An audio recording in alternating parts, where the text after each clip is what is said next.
Welcome to Doing Business with a Servant's Heart. Doing business in life with a purpose, serving others and achieving success. I'm your host, Steve Ramona. We created this show for you because we want everyone to learn how to do business and life to make an impact in the world. What impact will you make today? I'm excited. In the green room before the show, we had a great conversation. This couple is a powerhouse, and not from the corporate standpoint, but from the spiritual and loving standpoint. Clay and Felicia, welcome to the show. Thank you. Good to see you. So addiction, Clay, has been a big part of your life, been your backstory. Let's start there. Sure. Well, I grew up in a household where I think, the poverty mindset was kind of the mantra, and alcohol every day. Every single day, alcohol was being drank around me. Genetically, on that side of it, it runs in my family as well. So I kind of had some dispositions in there. And, as a young guy, parents busted up when I was 15. I turned to the bottle and started getting wild, went from A's and B's in school to drinking on the weekends. And then I jumped out in real estate at 19, bought 3 houses, had me a Mercedes and BMW by the time I was 20, 21. Kind of rolling in that life where a little bit of cocaine on the weekends creeped in, and drinking the liquor every single night. Fast forward a little bit, 4 or 5 years, and I got into corporate America. And by the age of 26, I ended up being the manager of the year out of 378 with a Fortune 100 company. But with that lifestyle, it was all about, it was the alpha, the me-centric, and work hard, play hard. So alcohol was a big part of my life every day. Cocaine on the weekends, the Cuban cigars. I was married, but I wouldn't qualify myself as being a husband at the time. Yeah. So alcohol, crept in my mid-20s, and by my latter 20s, right there at the 30 range, I knew I had a problem. So at 30, went to my first 30-day inpatient, graduated that, and had my suit, my heart Schaffner delivered to me at this little inpatient, had my car pulled around, and the doctors were like, "What are you doing wearing a suit?" And basically I was giving them a closing presentation. You know what I mean? Because I was a corporate trainer. I was known as one of the top GMs in the country. And I was delusional about the power that alcohol has and the power of your environment. So I gave the doctors there at the inpatient, I got this thing, and, went back home. And from there, in about a month and a half, 2 months, ended up shot in the head with a 9mm because of alcohol. And from there, lost everything. Through a lot of surgeries, the bullet went in here and come out over here. The good news is I got to go to heaven in the trip. So I was an unbeliever pretty much, but I got to visit heaven at the age of 30 years old. But I ended up being this all-out, outgoing guy, and I ended up in my house for a solid year. I only went to the mailbox twice. I would call the taxi cab driver to deliver me my liquor.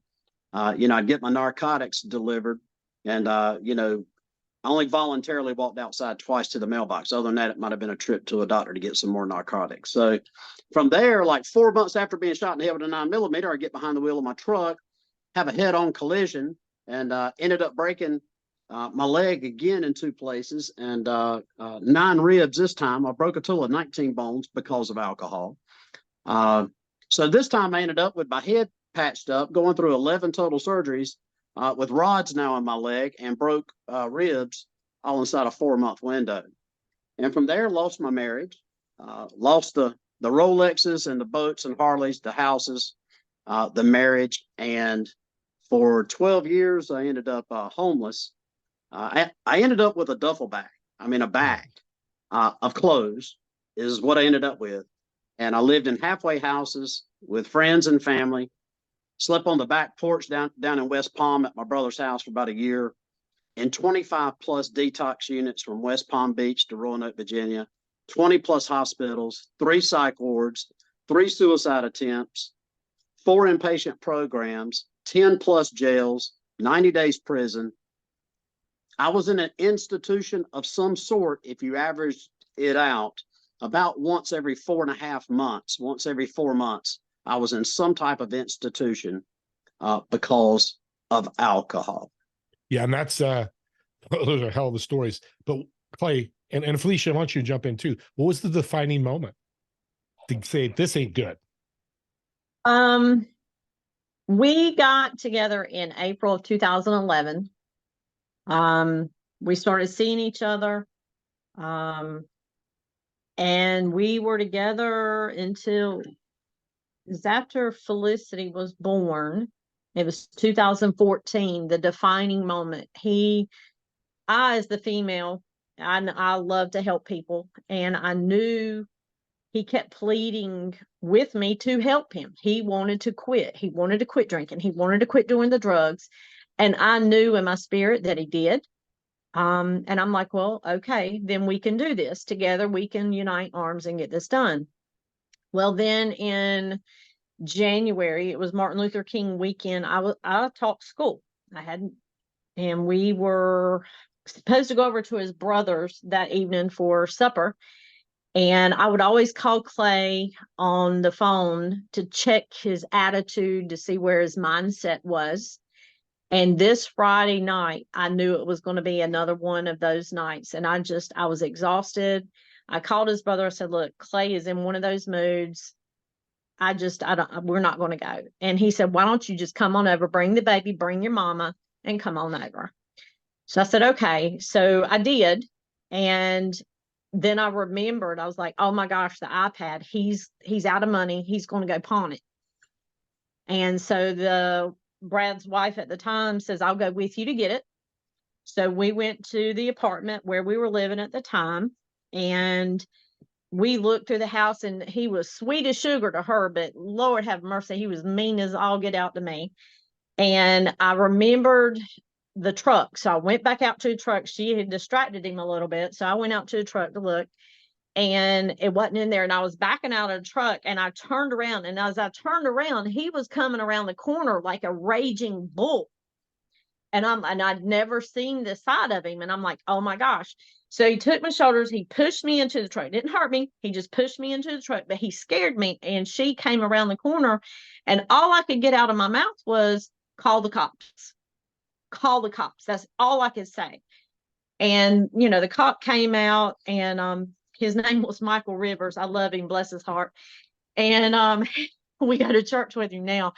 And he said, he separated us, got our stories, and he pulled me to side. And I said, he said, well, there's no reason to lock him up.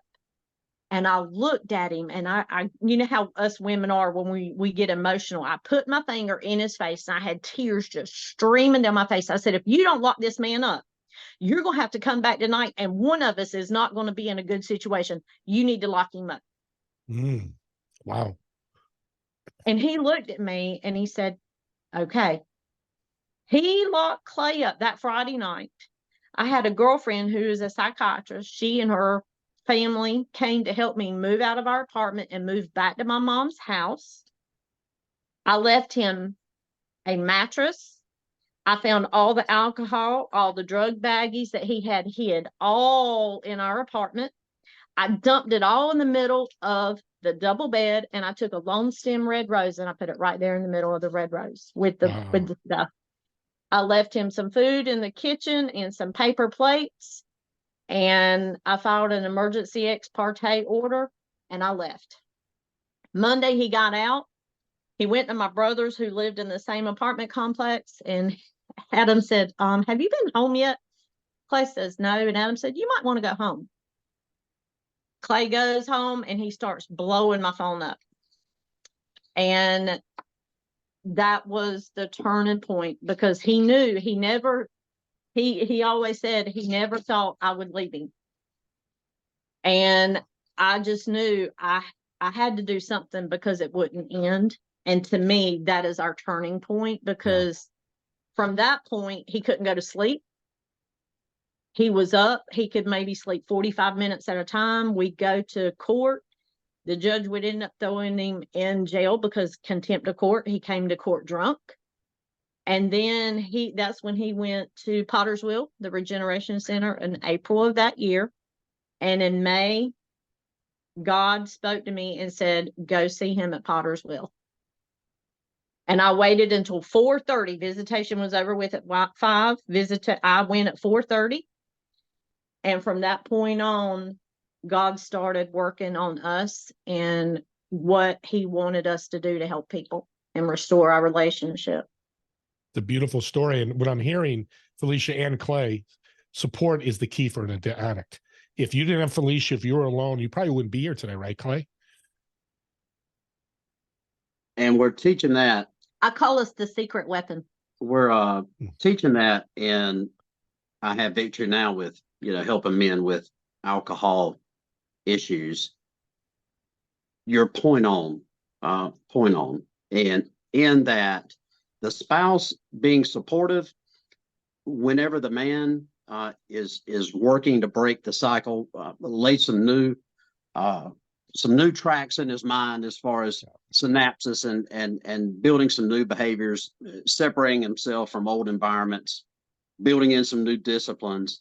The spouse being on board in that, being encouraging, not enabling, but being encouraging and not talking to him like or about the old man. Speaking to him, a clean slate is difficult. And in that process, I saw more men fail because of what they had to go home to. Mm-hmm. In my situation, I had a reasonably good environment. I mean, she couldn't have done any more than what she did. And I had a desire as well, finally. I had said I was done 1,000 times. And I think that's one thing that it can easily be misunderstood. People can be misunderstood, and they can appear to be lying. But someone that's trapped in an excessive drinking cycle, 99% of the time, they are serious when they say they want to quit. They truly want to quit. Mm-hmm. And we can discuss that as far as why most are unable. But most want to quit. Few have the environment and atmosphere and support outside of a meeting to help facilitate that. We need to duplicate Felicia. They need like 1,000 Felicias. That's one of the answers. Yeah, amen, right? But that's that's her assignment. She'll be doing her own teaching, her own videos, and her own coaching for the women that'll be a part of. I have Victory now, the spouses of the men that'll be a part of it, because with them statistically, and I've done some research, it's over 40%, over a 40% higher success rate when the spouse is involved, actively involved, in a positive way. It makes a difference, a big difference. Well, that leads to this stat you gave me that we need to talk about. Is you're saying inpatient facilities work only 6% of the time. That's a low number. Well, rather than just me saying it, which I always knew it was low. Now, I was a corporate guy. I was a corporate trainer. I'd studied the personality types. I knew a little bit of psychology. I was a pretty good manager. I was one of the top with a Fortune 100 company in the nation. But I also knew that I was going to these inpatient facilities, and I knew that I truly wanted to quit. And I knew the other men truly wanted to quit. Mm-hmm. But I also knew this. It didn't seem like anybody was successful. Now, rather than me saying it, let's take a look at a real quick blurb, and I'll read it out for you. Yeah. Did you know that AA and the majority of rehabs and therapies and programs in America only yield is between a 6 and 8% success rate? Harvard's addiction specialist, psychiatrist, Dr. Lance Dodds, confirms this and states, Alcoholics Anonymous was proclaimed the correct treatment for alcoholism 75 years ago, despite the evidence and the absence of any scientific evidence, and has been on the wrong path ever since, writes Dodds. Today, almost every treatment center, physician, and court system in the country uses this model. Yet, it has one of the worst success rates in all of medicine. Hardly better than no treatment at all. But Dr. Lance Dodds also says the 12 Steps program, rehabs, and therapies in America not only help few, very few, but they can also be harmful to many. What Lance Dodds is saying is what I've been saying for the last 10 years of sobriety and gaining control over alcohol myself. On a neurological level, you need to understand what's going on in your body on the norepinephrine, noradrenaline, the serotonin, the cortisol, where it's coming from, the dopamine, the endorphins. What does that look like? In other words, if I do this, then I'll get that. If I do this, then I'll get that. Why are we so drunk? Well, dopamine, first of all, is what humanity is really built on. I mean, it's what the animal kingdom is built on. We're rewarded. That's why people get hooked on porn. That's why they get hooked on their phones, social media. It's the dopamine reward system. So understanding that and rewiring that and understanding, think about this question. Think about this statement. If alcohol, this is a question that I ask guys that I counsel. And by the way, I've got psychiatrists, psychologists, and counselors that send me their clients all the time from 50 miles away. I mean, they just send them. The question is this to the gentleman. If alcohol is your solution after work, if alcohol is the solution at social gatherings, if alcohol is the solution at ball games, if alcohol is your solution, then what's the question? What's the problem? What is it about yourself? What is it about being in yourself in those environments that you don't like enough about yourself? What is it you want to change about yourself? This is what you find. It opens up the portal of, I don't know where the book is, one of them, Emotional Intelligence 2.0, that generals have to go through and all types of Fortune 100 company leaders. Understanding the neurological side, understanding environment and atmosphere, whom I'm around, understanding 65,000 thoughts a day, 90+% of them are the same recycled thoughts from yesterday, and 9 out of 10 are going to be negative. The brain is wired for surviving, not thriving. Yeah, that's important. We have to rewrite our self-story. I have to rewrite, who do I see the best version of Steve or Clay? What does the best version of Clay look like? What is he capable of? And what would he be doing? If I were Clay's caregiver, and he had to do everything I prescribed, what would I prescribe? What time would I prescribe him to wake up? What habits would I prescribe that you have? What would I prescribe that you eat? What would I prescribe the circle, the group that you be around? What would I prescribe that you do after work? What would I prescribe? There's not a lesson taught on it. There's just not a lesson taught on, not in college, not anywhere else. It's driven into our brain to go out and be successful. Get the degree, get the title, get the accolades, be the MVP on the football team, be the MVP on the football. I mean, I was all those things and more, and have walked across the big stages and had my names in all the newspapers. I've been there and I bought the t-shirt. Here's the problem. There's a huge, huge hole in it. And you know it. I know it.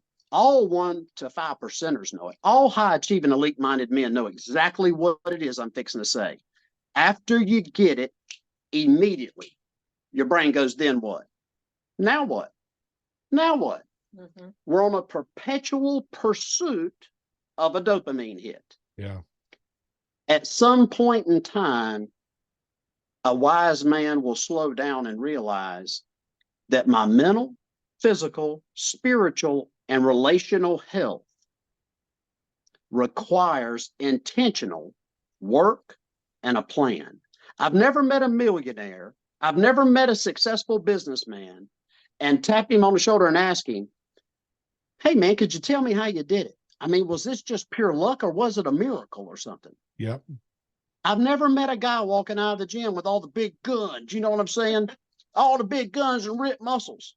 Could you imagine walking up to him and saying, hey, man, was that some accident or a miracle? Or, I mean, he's got a plan and he decides what his body will and won't do.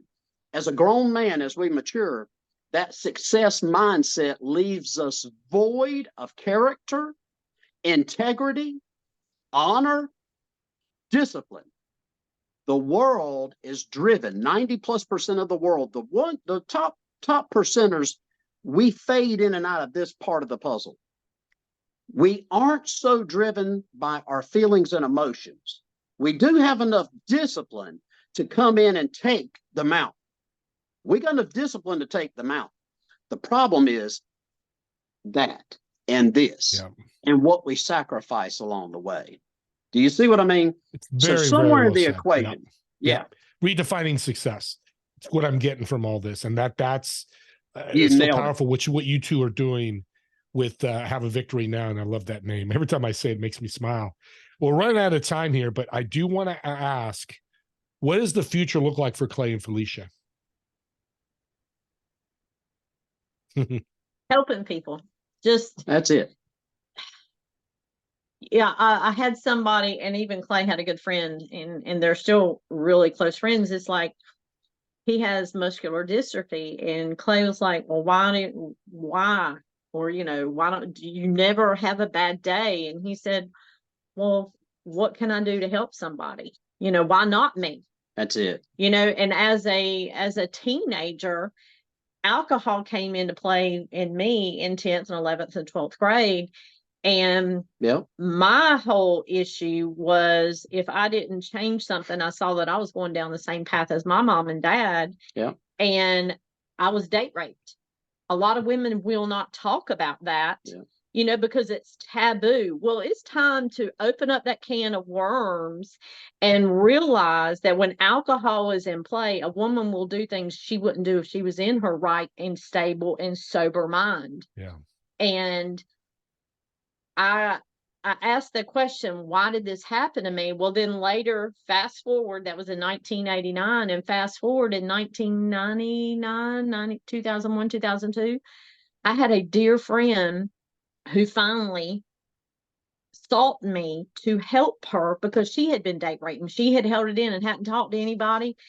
And I looked up and I knew that that's why I had gone through what I had gone through, so I could help her overcome it. And that's what life is about. We just got to get our eyes off of ourselves and realize whatever we're going through right now, this moment in time, we're going to be able to teach and to help somebody else overcome, but you got to get your eyes off yourself to help somebody else out.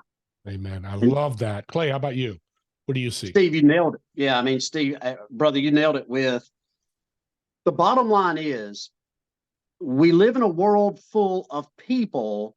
Number one, we forget half of what we hear inside of an hour. We forget about 80%, 70% inside of 24 hours and 99 to 98% inside of 10 days.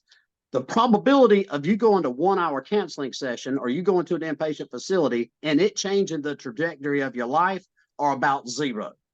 So what we determined to do with the rest of our lives, and we've been on this mission, I guess, for about 8-9 years. We've written books. We created one program that's endorsed and utilized in 178 countries for hurts, habits, and hangups, but that's not what this is about.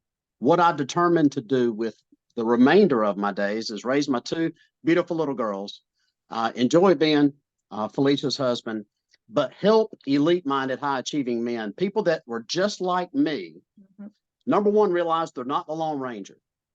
But number two, you have to have been down that road. There's certain things that those pieces of paper on the wall that I have, they just don't give you. You just don't get it.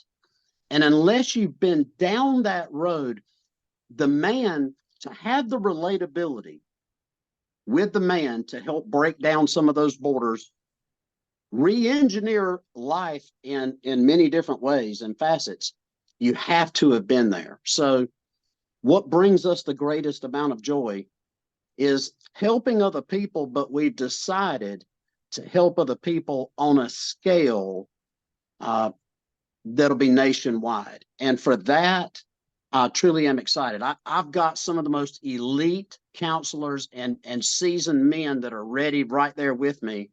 So we'll be launching this thing inside the next couple of weeks. We've been working on it for now over a year. And that's what the future looks like, is helping someone who was just like I. All I had was this same little studies that Lance Dodds, a doctor there at Harvard, is reporting what everybody knows. No one's getting help. Families are being destroyed. Children's lives are being destroyed. And it's generational. That's the number one and two causal factors of having a substance abuse issue is, number one, were your parents using substances while you were growing up? Number one causal factor. Wow. Number two, genetics. We are not victims. We are the victors. We're in control of our destiny, and with discipline, commitment, the right knowledge applied, and a good coach that loves you, that'll be honest with you, help you over those speed bumps and those potholes, help keep you on the right track. It doesn't take long at all to break the cycles, the negative, destructive cycles that bottle has put on 1 in 8 Americans. Enough's enough. That stat's way too big, and I'm supporting you. We're going to work together, and we're going to talk more about that. You guys are a powerful couple. God bless both of you. And I thank love you for you. being on. Thank you for having us. You bet. And audience, we listen to this show. I always say that because you pick up different parts of the show when you listen to it a second or third time or watch it on YouTube, wherever you're looking. And I do want to look forward to seeing all of you on the next episode of Doing Business with a Servant's Heart.